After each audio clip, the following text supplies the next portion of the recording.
네, 오늘 말씀은 누가복음 2장 52절입니다. 누가복음 2장 52절 신약성경 91쪽에 있습니다. 우리 한 목소리로 공동하겠습니다. 예수는 지혜와 키가 자라가며 하나님과 사람에게 더욱 사랑스러워 가시더라. 아멘. 지난주에 말씀 기억하십니까?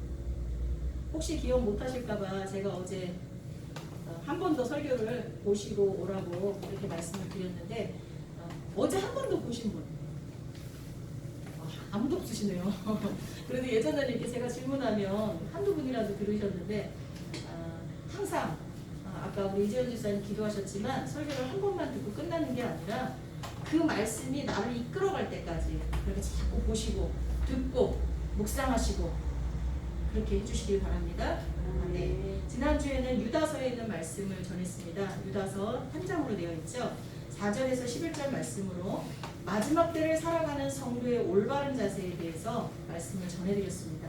그 자세에서 가장 중요한 것은 바로 사랑이라고 말씀을 드렸습니다. 모든 계명이 이 사랑 안에 다 포함됨을 로마서 13장 9절에서 10절 말씀으로 여러분에게 또 선포했습니다. 간음하지 말라, 살인하지 말라, 도둑질하지 말라, 탐내지 말라 한 것과 그 외 다른 계명이 있을지라도 내 이웃을 내 자신과 같이 사랑하라 하신 그 말씀 가운데 다 들었느니라. 사랑은 이웃에게 악을 행하지 아니하나니 그러므로 사랑은 율법의 완성이니라. 여러분 마음에 새기신 줄 믿습니다. 우리는 사랑을 우리 인생의 목표와 기준으로 삼고 힘써서 하나님을 사랑하고 이웃을 사랑해야 할 것입니다. 우리 인생 이것이 우리의 삶에서 자연스럽게 나타날 때 아마도 우리는 신랑 되신 예수님께 가장 어여쁘고 사랑스러운 신부의 모습이 될 것입니다. 우리는 세상에서 빛이 되고 소금이 되어야 할 사명이 있습니다. 아멘. 아멘. 마태복음 5장 13절에서 14절에 보면 너희는 세상의 소금이니 소금이 만일 그 맛을 잃으면 무엇으로 짜게 하리요? 후에는 아무 쓸데 없어 다만 밖에 버려져 사람에게 밟힐 뿐이니라. 너희는 세상의 빛이라 산 위에 있는 동네가 숨겨지지 못할 것이요. 그런데 여러분 생각해 보셨습니까? 세상에서 빛이 되고 소금이 되는 성도가 어떤 성도일까? 그 성도는 과연 어떤 모습일까? 생각해 보셨습니까? 세상에서 빛이 되고 소금이 되는 성도는 과연 어떤 생각을 품고 살아갈까? 그런 성도는 어떤 성품을 가지고 있을까? 또 그런 성도는 어떤 식으로 말을 하고 행동을 하는 사람일까? 아마 각각 다를 수 있습니다. 그러나 적어도 빛과 소금이 되는 성도라면 한 가지는 공통점이 있을 거라고 생각합니다. 그게 뭘까요? 이 세상에 참 빛으로 오신 예수 그리스도를 닮은 사람일 것입니다. 많이 닮은 사람도 있고 아주 조금 닮은 사람도 있겠지만 어쨌거나 세상에 빛이 되고 있다면 참 빛이신 예수 그리스도를 아주 조금은 닮은 사람이겠지. 여러분 닮으셨습니까? 오늘 본문에 나타나는 예수님을 통해서 우리는 예수님을 닮은 모습의 사람은 어떤 사람일지를 감히 가늠해 보고자 합니다. 본문에서 예수님은 지혜와 키가 자라가며 하나님과 사람에게 더욱 사랑스러워 가셨다고 말씀하고 있습니다. 과연 어떤 모습이 하나님에게 그리고 사람에게 사랑스러워 보였을까요? 여러분은 이 땅에 태어나서요 누군가를 바라보며 너무 사랑스럽다 이렇게 느끼셨을 때가 언제예요? 저는요 우리 아이들이 태어났을 때 꼬물꼬물하는 그 아이들을 보면서 얼마나 사랑스러운지 모르겠어요. 너무너무 사랑스럽다. 그리고 아이들이 아니고 성인을 바라보면서 참 사랑스럽다 느낄 때는 언제였냐면 자기 일에 집중할 때. 자기 일에 집중하는 사람을 보면 그렇게 좀 사랑스럽다 하고 큐티 뭐 이렇게 표현하긴 뭐하지만 진짜 러블리하고 진짜 멋있더라고요. 근데 과연 예수님은 어떤 모습이셨기에 하나님과 사람에게 사랑스러워 보이셨을까? 누가복음 2장 그 52절 전에 보면 예수님이 태어나신 지 8일 만에 모세의 율법에 따라서 성전에 올라가 정결 예식을 하고 갈릴리로 돌아가 나사렛에 이르렀다는 말씀이 나옵니다. 그리고 그 말씀에 이어서 곧바로 아기 예수님에 대한 평이 나오는데 아기가 자라며 강하여지고 지혜가 충만하여 하나님의 은혜가 그의 위에 있더라. 이렇게 예수님에 대해서 묘사를 합니다. 그리고 오늘 본문에 예수님에 대한 평가가 또 한 번 나오는데 이 본문은 배경이 어떠냐면 예수님이 12살이 되어서 성전에 부모님을 따라 올라갑니다. 근데 이 당시 12살이면 그 성인식을 치르는 나이였어요. 보통 유대인들은 12세에서 13세 사이에 성인식을 치릅니다. 그래서 이제 예식을 이제 예루살렘에 올라가는 그 시기에 예수님이 또 12살이 되니까 부모님들이 그 예수님을 데리고 이제 예루살렘 성전에 올라가서 이제 성년식을 치르게 되는 거죠. 근데 예수님의 유년 시절, 어린 시절에 대한 묘사가 별로 성경에는 없습니다. 근데 공교롭게도 예수님의 유년 시절에 대한 설명과 예수님에 대한 평가는 모두 성전에 오르셨다가 고향으로 돌아오신 뒤 그리고 바로 예수님에 대한 그 묘사가 나오는 거예요. 그리고 이 유아기 때와 성년식을 마친 직후에 예수님에 대한 평가에서 공통된 부분이 있습니다. 눈치채셨습니까? 지혜에 대해서 유아기 때 또 성인식을 마친 직후 예수님에 대한 평가의 공통점은 예수님이 지혜로웠다는 것입니다. 그리고 외형적으로 아기 때는 강하여졌다라고 표현하고 12살 때는 키가 자랐다라고 표현을 하고 있습니다. 그리고 그렇게 성장해 가시는 예수님의 모습이 사람에게도 하나님에게도 사랑스러워 보이셨다라고 성경은 기록하고 있습니다. 하나님의 자녀인 우리도 하나님께 그리고 사람들에게 이렇게 사랑스러운 모습으로 자라가야 된다고 생각합니다. 아가서에 보면 솔로몬이 그가 사랑하는 신부에 대해서 얼마나 사랑스럽게 느끼고 있는지가 잘 묘사되어 있습니다. 한번 읽어보세요. 아가서 4장 1절에서 5절 내 사랑하는 너는 어여쁘고 어여쁘다. 너울 속에 있는 내 눈이 비둘기 같고 내 머리털은 길르아 산기슭에 누운 염소떼 같구나. 그러면서 이어서 내 이는 어떻고 너의 목은 어떻고 너의 가슴은 어떻고 쭉 나와요. 그리고 또 10절에서 15절에 보면 내 누이 내 신부야 내 사랑이 어찌 그리 아름다운지 내 사랑은 포도주보다 진하고 내 기름의 향기는 가량 향품보다 향기롭구나. 뒤에 생략할게요. 또 6장 4절에서 10절이 이렇게 쭉 나오는데 그 중에서 8절과 9절 앞부분에 나와 있는 내용을 보면 왕비가 60명이요. 솔로몬이 쓴 거거든요. 그러니까 솔로몬도 왕비 많았죠. 60명이요. 후궁이 80명이요. 시녀가 무수하되 내 비둘기 내 완전한 자는 너 하나뿐이다. 그 정도로 자기가 사랑하는 여인에 대해서 이렇게 표현하고 있어요. 그런데 이 아가서에서 이 신랑으로 나오는 자가 누구예요? 솔로몬이잖아요. 그리고 솔로몬이고 그 다음에 신부로 나오는 여인은 누구예요? 누군지는 모르지만 근데 여기서 신랑 솔로몬은 예수님을 상징하고 있어요. 그리고 이 신부 솔로몬이 사랑하는 이 여인은 예수님의 신부된 우리 성도들을 말하고 있습니다. 여러분 아가서를 읽을 때는 그렇게 생각하고 읽으시면 돼요. 근데 이렇게 볼 때 정말 신랑 되신 예수님이 우리를 바라보실 때 솔로몬이 자기가 사랑하는 그 여인을 보고 감탄한 것 그것처럼 우리를 바라보실 때 그런 느낌, 그런 마음, 그런 생각이 들어야 될 줄 믿습니다. 여러분 예수님이 저와 여러분을 바라보실 때 그런 마음이실까요? 솔로몬과 같은 마음이실까요? 너무 이쁘다. 내 자식들, 아니 나의 신부. 하나님이 우리를 바라보실 때는 자녀를 바라보는 부모의 마음, 예수님이 우리를 바라보실 때는 신부된 우리를 바라보는 마음일 텐데 신랑의 마음일 텐데 우리를 바라보실 때 사랑스럽게 여겨줘야 될 줄 믿습니다. 또한 형제의 모습 속에서 우리 형제, 우리 성도된 서로 형제 자매의 모습 속에서도 하나님의 형상을 바라보고 정말 아름답구나, 정말 어여쁘구나 하는 마음이 느껴져야 될 것입니다. 한번 서로 잠깐 바라보세요. 정말 사랑스럽고 아름답게 느껴지십니까? 아멘.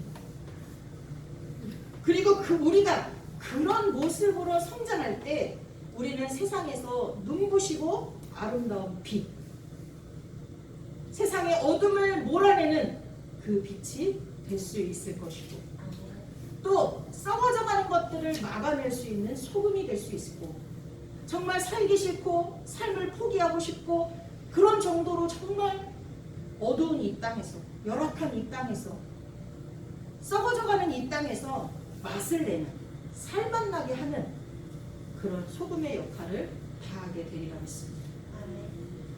그래서 오늘은 그런 역할을 할 수 있는 예수님 닮은 성도의 모습을 알려드리고자 이 본문을 픽했습니다. 예수님이 왜 그렇게 사랑스러웠는지 한두 가지로만 저와 여러분이 생각해 보려고 합니다.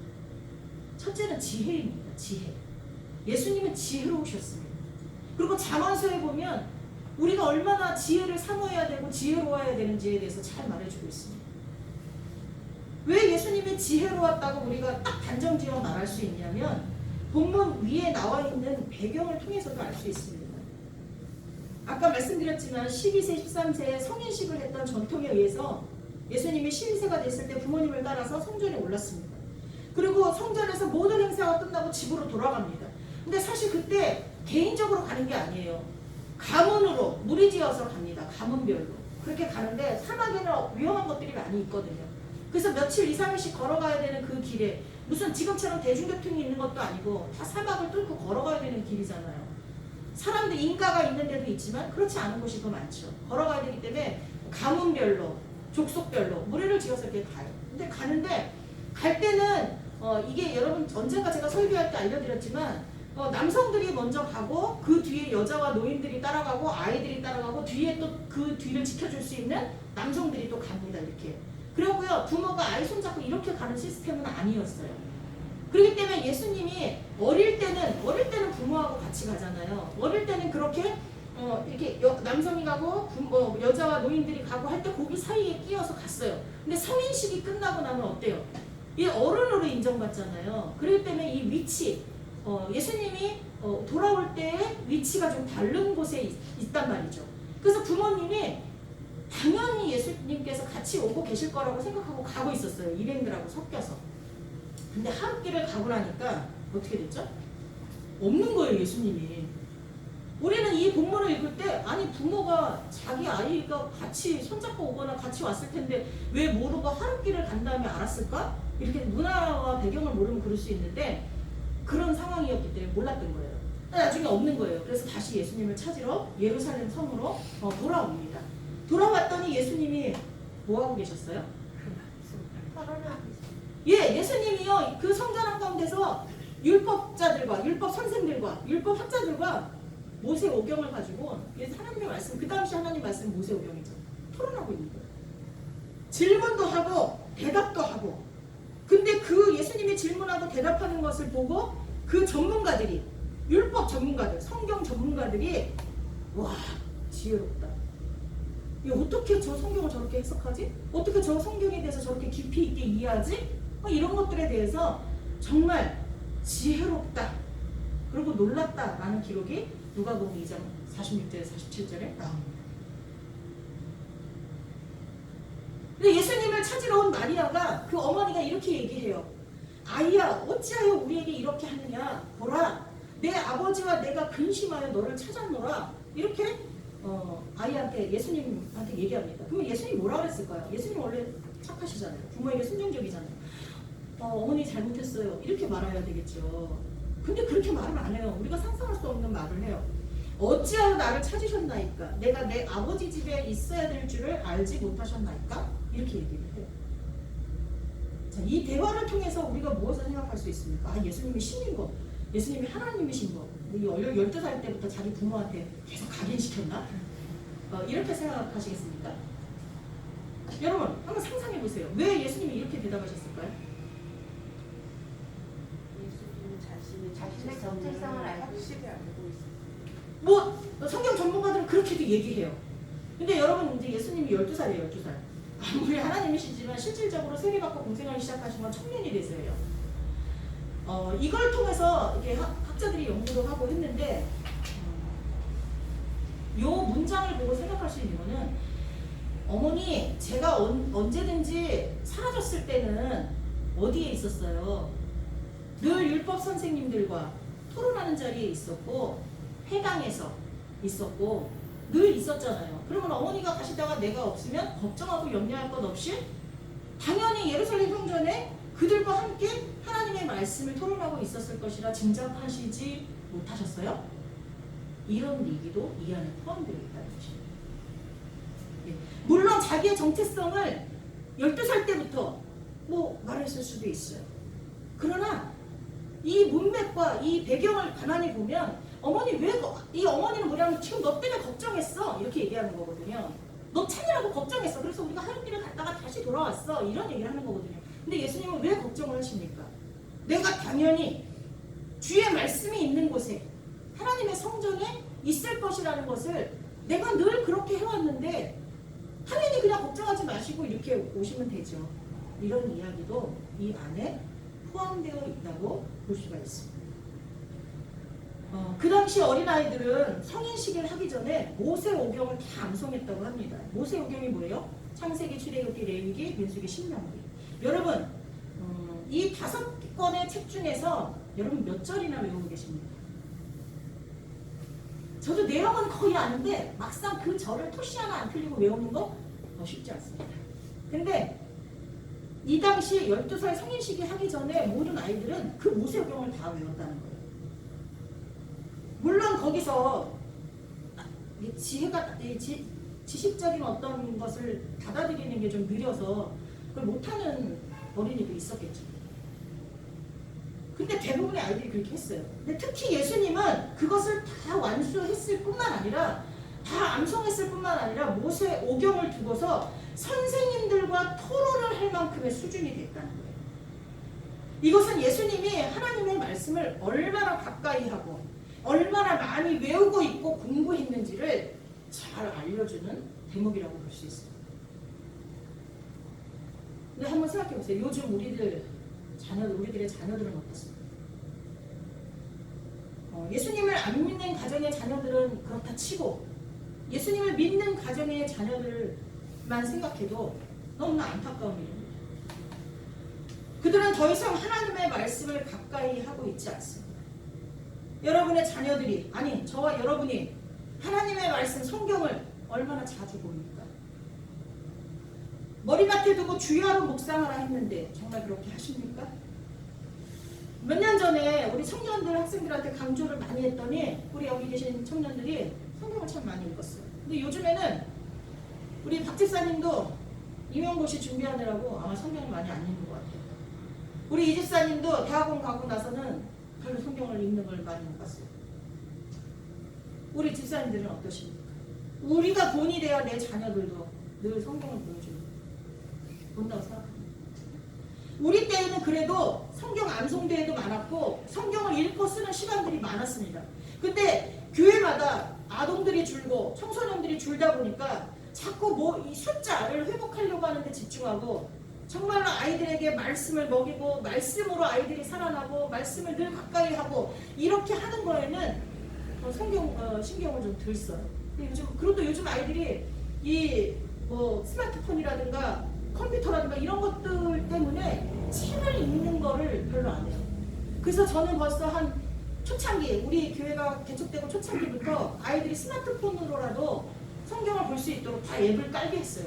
그래서 어디를 가도 그걸 보고 할 수 있게끔 해줬는데 어찌되었든 우리 학생 청소년들이 하나님의 말씀을 가까이 하지 못하는 게 현실입니다.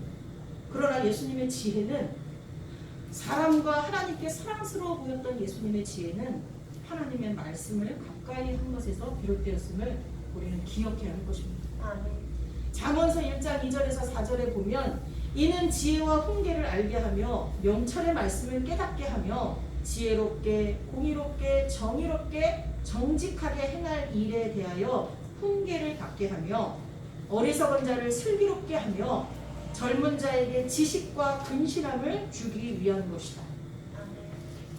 잠언만 그런 게 아니라 하나님의 말씀이 다 그래요.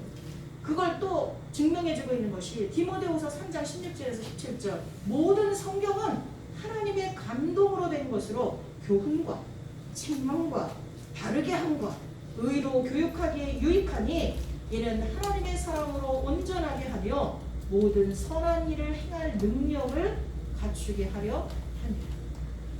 다른 거 아무것도 안 해도 성경만 열심히 읽어도 그 사람은 이 땅에서 하나님이 원하시는 빛으로 소금으로 살아갈 수 있는 지혜와 능력을 얻게 되는 줄 믿습니다. 하나님의 말씀은 우리를 지혜롭게 하고 하나님의 사랑으로 온전하게 한다고 분명히 말씀하고 있습니다. 그런데 예수님은 어린 시절부터 이런 하나님의 말씀을 전문가들이 인정할 만큼 알고 계셨어요. 아니 아는 정도가 아니라 그 말씀에 대한 깨달음의 깊이가 뛰어났어요. 그래서 다 놀랐어요. 거기 있는 사람들이. 그래서 예수님은 지혜로우실 수밖에 없었어요. 그리고 그 지혜가 많은 사람들로 하여금 예수님을 사랑스럽게 여기게 했다는 것입니다. 저는 우리 교회에서 많은 학생 청년들을 사랑하고 예뻐하지만 그 중에 한 학생을 많이 사랑합니다. 왜냐하면 그 친구는요, 우리 교회가 학생들까지 포함해서 100명이 넘을 때, 그리고 지금까지 유일하게 저한테 성경에 대한 질문을 가장 많이 하는 친구예요. 성경은요, 읽고 쓰고 듣는 것으로 그치면 안 돼요. 그걸 예수님이 본을 보이셨어요. 성경은 토론해야 돼요. 자꾸 물어봐야 돼요. 이게 유대인의 하브르타식 교육이에요. 질문해야 돼요.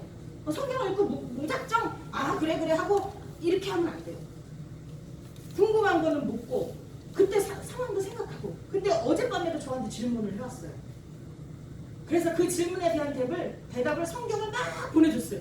그랬더니 목사님 너무 감사합니다 하고 제가 알고 있는 대로 맞네요. 목사님한테 배운 대로 맞네요. 그래서 제가 그랬어요. 야, 내가 오늘 설교를 준비한 내용과 너가 좀 딱 맞냐. 야, 넌 정말 예수님 닮은 사람이다. 그렇게 내가 표현을 해줬어요. 예수님 닮기를 원한다면, 정말 예수님 닮기를 원하신다면 예수님처럼 하나님의 말씀을 가까이 하시기 바랍니다.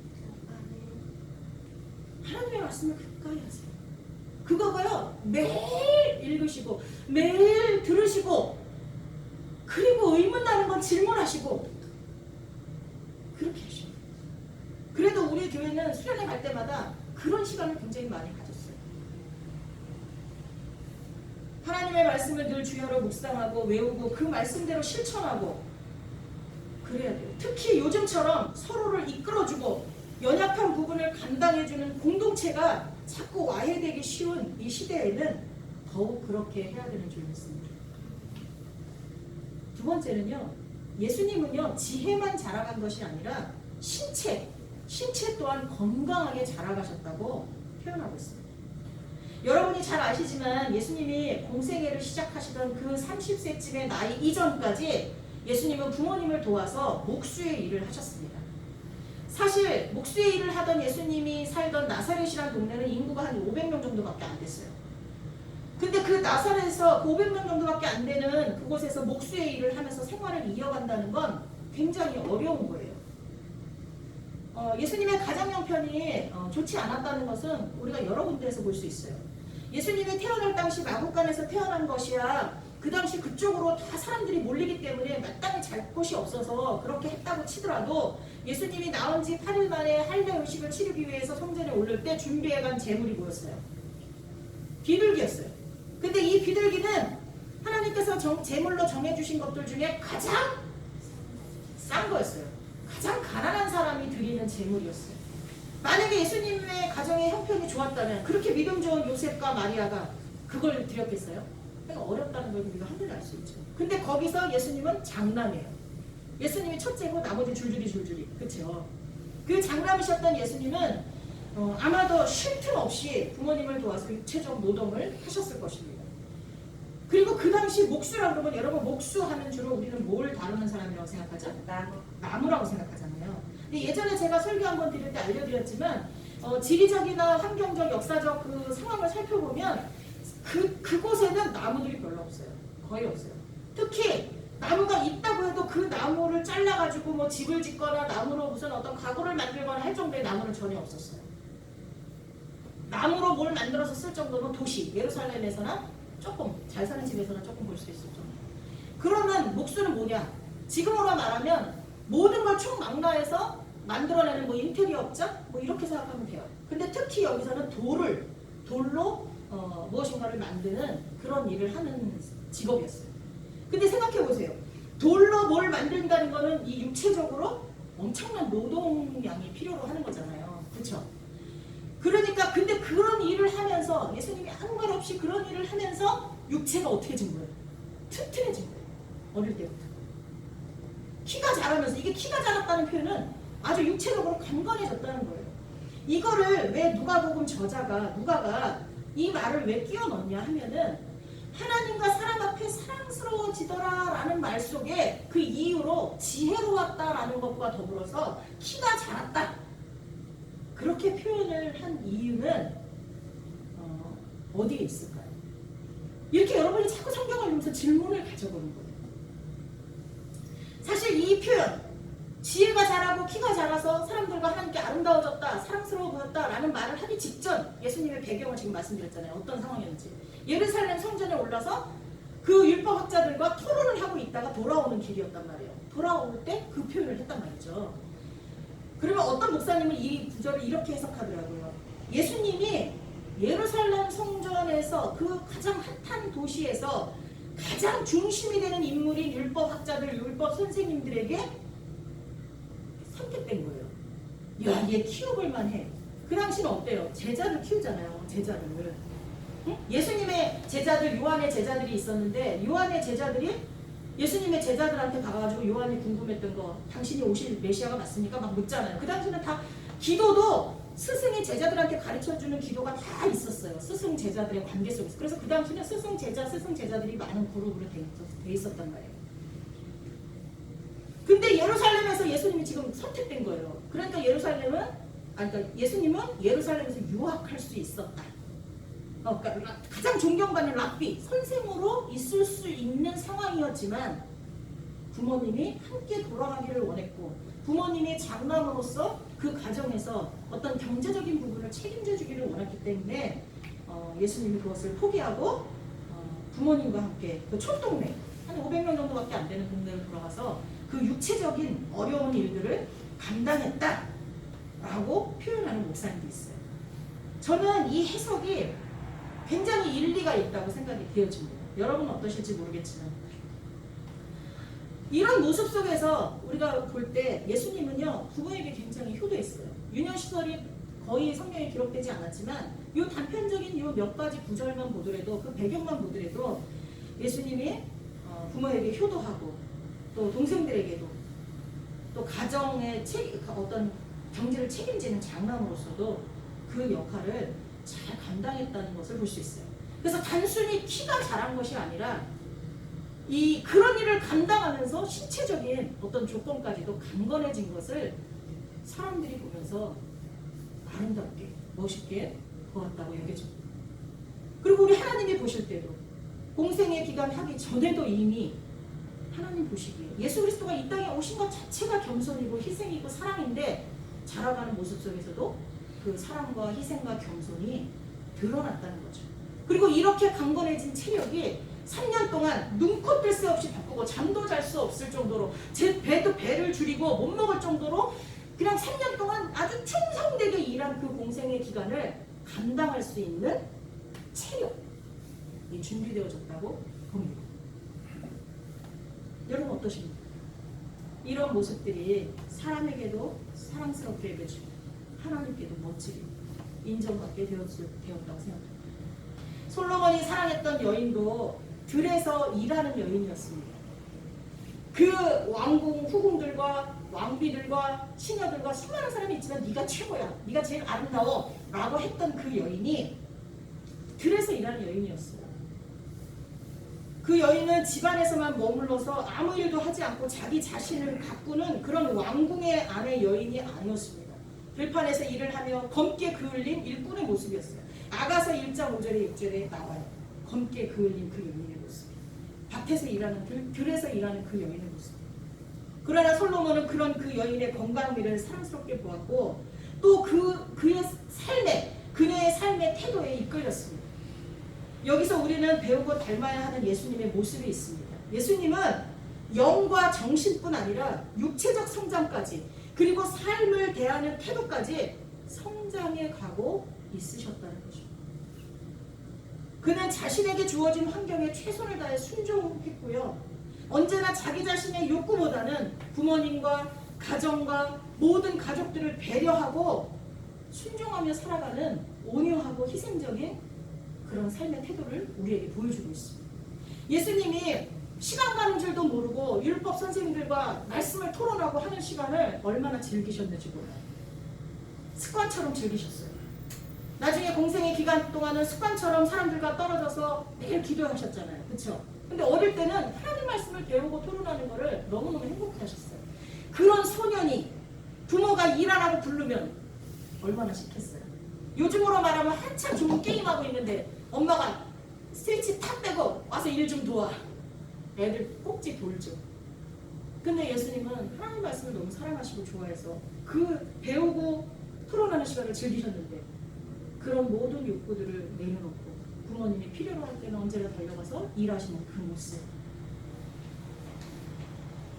자기밖에 모르는 이기주의, 가족이나 공동체를 위한 희생과 포기보다는 자기 자신의 꿈과 삶이 더 중요시되는 개인주의로 가는 이 세대는 더욱 예수님의 이러한 희생과 충성이 담긴 사랑의 모습이 우리에게 필요하다고 생각되어집니다. 말씀을 정리합니다. 우리는 예수님처럼 살아야 합니다. 예수님의 성품과 삶의 태도를 닮아야 합니다. 예수님의 지혜는 많은 사람들을 감탄케 했고 사랑스러웠습니다. 우리도 예수님처럼 지혜로운 사람이 되어야 합니다. 미련한 사람이 아니라. 그런데 그 지혜가 어디서 오느냐? 하나님의 말씀에서 얻을 수 있다는 것입니다. 똑같이 신앙생활을 해도 하나님의 말씀을 주여로 묵상하고 그 말씀을 나 몇 번 읽었다 이게 아니라 나 그 말씀 구절을 알고 있어 이게 아니라 그 말씀이 왜 그런가 하여 상고하는 베레아 교인들 같은 그런 성도가 되면 그 성도는 지혜로운 성도가 돼요. 그러면 그런 성도가 아름다워 보여요.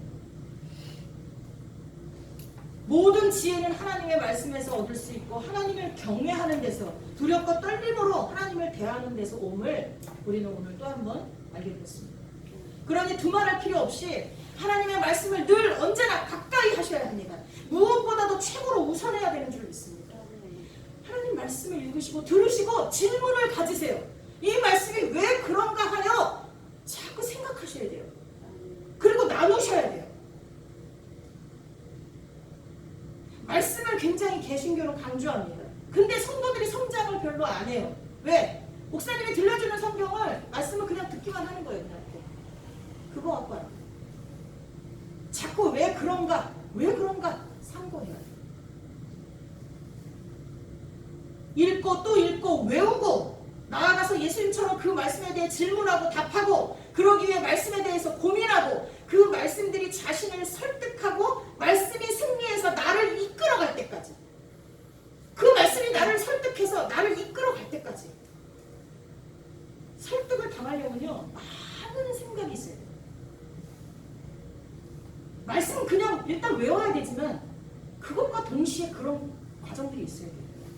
그래서 그 말씀이 나를 주장하고 나를 끌고 가는 거예요. 모든 선택의 과정에서 그 말씀이 중심이 되어야 돼요. 이럴 때까지 하나님의 말씀과 가까이 하시고 그리고 또 하나는 예수님처럼 자기 자신보다는 관계에 더 중심을 두고 자신의 주어진 환경에서 다른 이들을 배려하고 돌보는 쪽을 선택하면서 그 일에 최선을 다하는 헌신의 모습이 있어야 됩니다. 여러분 지금까지 잘 해오셨습니다. 여러분의 자녀들을 위해, 배우자들을 위해, 공동체를 위해 여러분 희생 많이 하셨어요. 헌신하셨어요. 잘하셨습니다. 부모님께 순종하고 형제들을 돌보고 주어진 일을 잘 감당할 수 있는 체력과 성품을 키워야 합니다. 즉 어느 한쪽만이 아니라 전인격적으로 우리의 육체와 정신과 영을 함께 성장시켜 나가야 할 줄 믿습니다. 우리는 하나님과의 관계를 잘 맺어야 합니다.